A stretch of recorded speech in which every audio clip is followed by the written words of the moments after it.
যেহেতু এখন প্রচণ্ড গরম পড়ে গিয়েছে, তাই ভাবলাম এই গরমে কিছু ডিটক্স ওয়াটার বানানো যাক। তাই আমি এখানে নিয়ে নিয়েছি 1 গ্লাস প্লেন জল, আর এই যে শশা কেটে নিয়েছি, আর কেটে নিয়েছি লেবু, আর নিয়েছি চিয়া সিড। তো এখন আমি এই জলের মধ্যে কেটে রাখা শশা আর লেবু দিয়ে দিচ্ছি, আর এরপরে দেবো চিয়া সিড।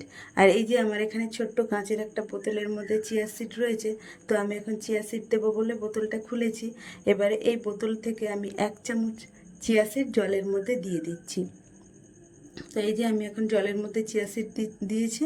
আর চিয়া সিডগুলো দেখতে কেমন লাগছে দেখুন, ছোট ছোট দানাগুলি কেমন একটা দেখতে লাগছে দেখুন, সাদা কালো রয়েছে। আর শশাগুলোও দেখুন কেমন দেখতে লাগছে।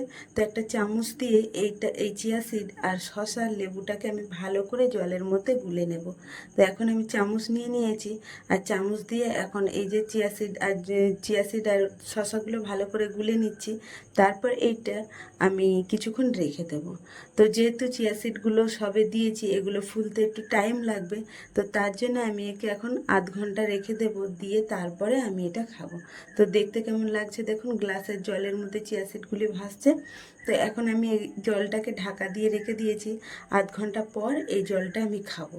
আর এই যে ডিটক্স ওয়াটার এখন গরমের সময় খাওয়া শরীরের পক্ষে খুবই উপকার।